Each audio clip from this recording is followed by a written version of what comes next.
दोस्तों, आपका एक बार फिर से हमारे चैनल नोट में स्वागत है। तो दोस्तों, आज की इस वीडियो में हम आपके लिए हिंदी क्लास 12 की आंसर की लेकर आए हैं, जो आज आपका एग्ज़ाम था इवनिंग शिफ्ट की। ठीक है, इससे पहले वाली वीडियो में जो हम आपके लिए आंसर की लाए थे वो मॉर्निंग शिफ्ट के पेपर की थी। ये आपके इवनिंग शिफ्ट के एग्ज़ाम के आंसर की है। ठीक है, तो ज़रूर पूरी वीडियो एंड तक देखिएगा और अपने जो सारे क्वेश्चन है चेक कर लीजिएगा। ठीक है, आप जानते होंगे 80 नंबर का एग्ज़ाम था, 3 घंटा हमको मिले होंगे। ठीक है, ये सब बातें आप फिर आपको पता है 2 घंटों में जो 2 खंड जो है इस पेपर में थे, खंड अ और खंड ब। खंड अ में जो थे एमसीक्यू वाले थे और खंड ब में जो है आपको लिखना था। तो पहला क्वेश्चन है अपठित गद्यांश। ठीक है, फिर उससे रिलेटेड क्वेश्चन पूछे गए हैं 10 क्वेश्चन एक एक नंबर के। पहला, गद्यांश के अनुसार देश के लिए गर्व की बात क्या है? इसका आंसर होगा ऑप्शन नंबर ग, देश की वैज्ञानिक पद्धति। ठीक है, दूसरा, गद्यांश के अनुसार देश का धुंधला पक्ष क्या है? ऑप्शन नंबर ग, नैतिकता। ठीक है, हथेली गर्म करने से लेखक का क्या आशय है? ग है इसका आंसर, कार्य के लिए धन देना। चौथा, भारत विश्व के देशों में से किस प्रकार टक्कर ले रहा है? इसका आंसर है ऑप्शन ग, आर्थिक विकास करके। पांचवा, लेखक के अनुसार देश में किस बात का प्रचार ज़्यादा हो रहा है? इसका आंसर है ऑप्शन नंबर घ, अनैतिकता का। छठा, लेखक कौन सा संकल्प लेने की बात कर रहा है? इसका आंसर है ऑप्शन नंबर ग, भ्रष्टाचार से मुक्त समाज का। सातवां, लेखक के अनुसार भ्रष्ट कौन है? इसका आंसर है ऑप्शन नंबर घ, अधिकारी और जनसेवक दोनों।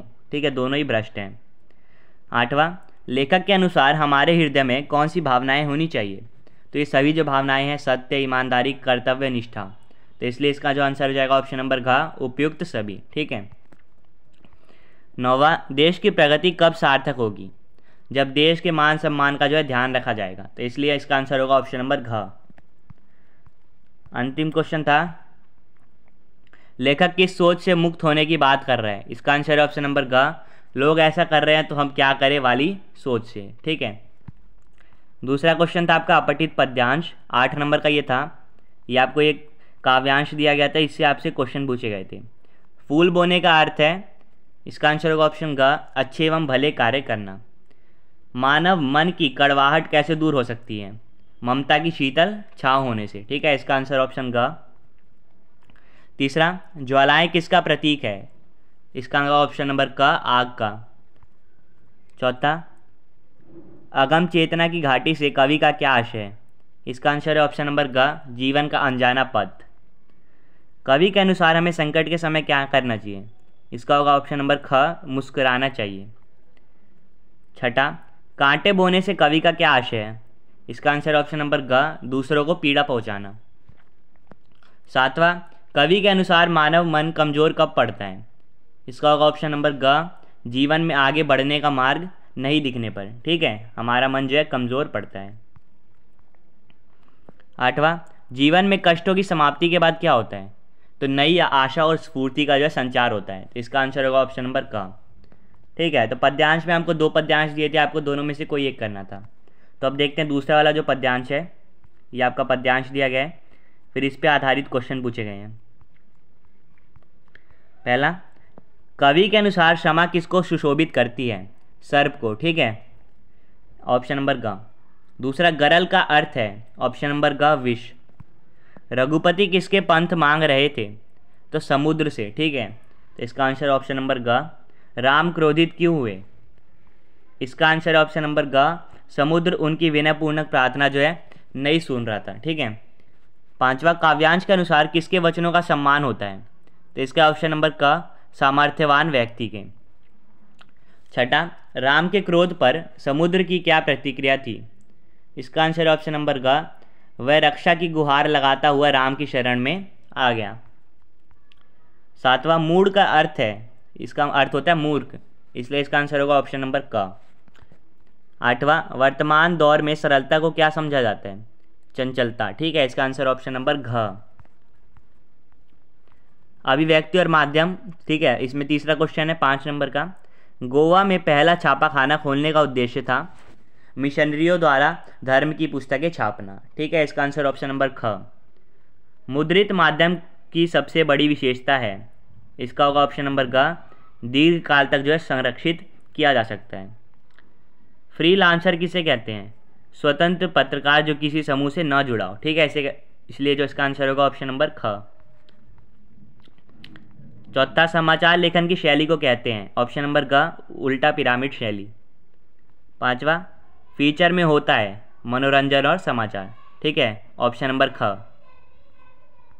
फिर पाठ्य पुस्तक अंतरा जो आपसे उससे क्वेश्चन पूछे गए थे, उसका एक काव्यांश है, ठीक है, इससे क्वेश्चन पूछे गए हैं। पहला, यह गीत कौन गा रहा है? तो इसका आंसर है ऑप्शन नंबर ग, कार्नेलिया। दूसरा, लघु सुरधनु से में कौन सा अलंकार है? इसका आंसर है ऑप्शन नंबर क, उपमा अलंकार। तीसरा, मलय का अर्थ है? ऑप्शन नंबर घ, हवा।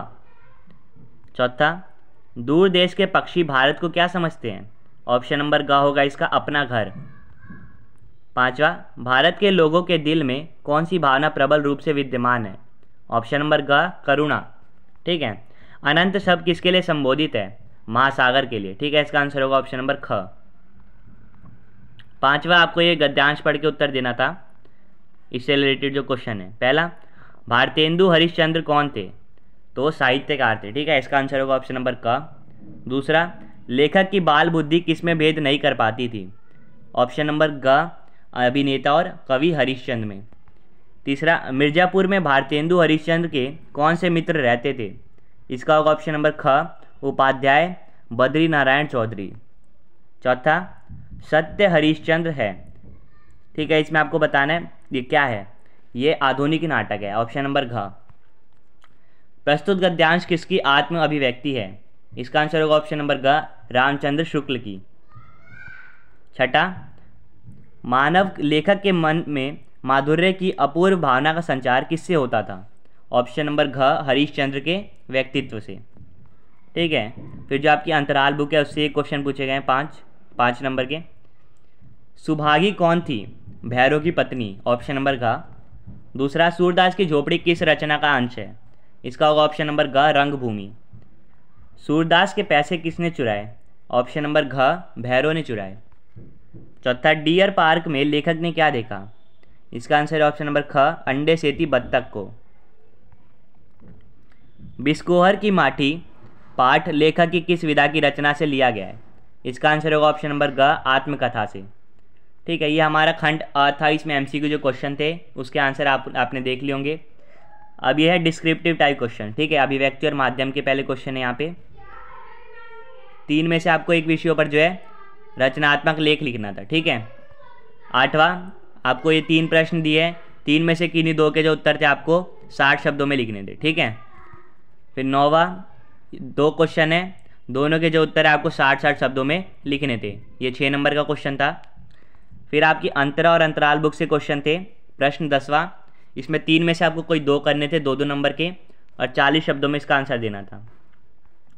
फिर 11वें में आपको इनमें से किसी एक काव्यांश की जो है सप्रसंग व्याख्या करनी थी, ये 6 मार्क्स का था, ठीक है। फिर 12वें में 3 जो प्रश्न थे उसमें से कोई आपको 2 करने थे 40 शब्दों में। 13वें में जो आपको ये जो दिया गया है इसकी सप्रसंग व्याख्या करनी थी, ठीक है। और 14वें में आपको 2 में से किन्हीं एक प्रश्न को करना था 40 से 50 शब्दों में। तो आप उम्मीद करता हूँ आपने जो एग्ज़ाम है ये अपना देख लिया, पेपर इसके आंसर आपने देख लिया होगा, ठीक है। जो डिस्क्रिप्टिव क्वेश्चन है वो आपने लिख दिए होंगे, आपने बुक से पढ़ा होगा तो, ठीक है। यहाँ पे कुछ पॉइंट्स लिखे थे तो आपने अच्छे से उसको एक्सप्लेन कर दिया होगा, ठीक है।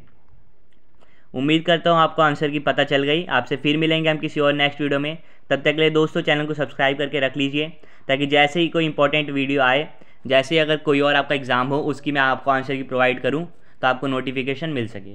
आपसे फिर मिलेंगे नेक्स्ट वीडियो में, तब तक के लिए bye bye, see you again and thanks for watching.